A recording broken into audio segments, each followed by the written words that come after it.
स्वतंत्र भारत के प्रथम प्रधानमंत्री और आधुनिक भारत के शिल्पी शाहजहां के नाम से पुकारे जाने वाले पंडित जवाहरलाल नेहरू के जन्मदिन को हम बाल दिवस के रूप में इसलिए मनाते हैं क्योंकि नेहरू जी बच्चों से काफी प्रेम करते थे।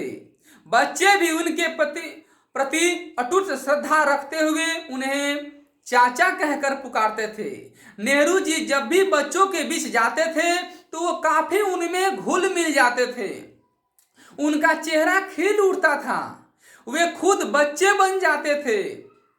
इन्हीं सभी खूबियों के कारण नेहरू जी तमाम नेताओं से अलग थे। 14 नवंबर 1879 को नेहरू जी का जन्म इलाहाबाद शहर के धनाढ़ कश्मीरी ब्राह्मण परिवार में हुआ था। इनके पिता मोतीलाल नेहरू देश के जाने माने वकील थे। इनकी मां स्वरूप रानी एक गृहिणी थी।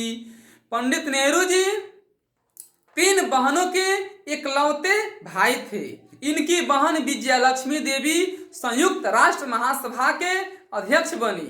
पंडित नेहरू जी को पढ़ाने के लिए अंग्रेज शिक्षक रखे गए थे।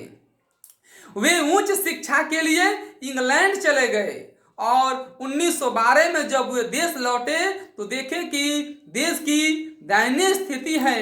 तब वे देश की आजादी के लिए लड़ाई में लग गए। जिनका लालन पालन फूलों की सेज पर हुआ था, देश सेवा के लिए कांटों की सेज अपनाई। भोग का जीवन छोड़कर त्याग का जीवन अपनाया। आखिरकार आजादी के दीवानों की लड़ाई रंग लाई और 15 अगस्त 1947 को देश आजाद हुआ। आजाद देश के प्रथम प्रधानमंत्री पंडित जवाहरलाल नेहरू बने। एक बार क्या हुआ कि विपक्ष के नेता इनका मजाक उड़ा रहे थे और कह रहे थे कि ये कोई गैर मामूली व्यक्ति नहीं है। इनके दादा मुगलों के यहाँ मामूली नौकरी करते थे। यह सुनकर कांग्रेसियों को रहा नहीं गया, तू मैं होने लगी। तब नेहरू जी सबको शांत कराए और कहे कि यही तो मैं बताना चाहता हूं कि मैं एक मामूली व्यक्ति हूं। इतने बड़े से बड़े पद पर रहकर भी नेहरू जी के अंदर तनिक भी अहंकार नहीं था।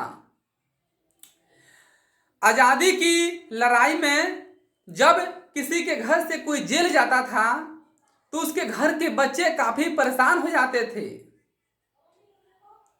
बच्चे काफी परेशान हो जाते थे तो चाचा नेहरू उसके घर जाते थे और कहते थे कि देश के लिए लड़ना हम सबका फर्ज है, देश का काम करना हम सबका फर्ज है, देश की सेवा करना हम सबका फर्ज है और आजादी के लिए जेल जाना तो गर्व की बात है, फख्र की बात है।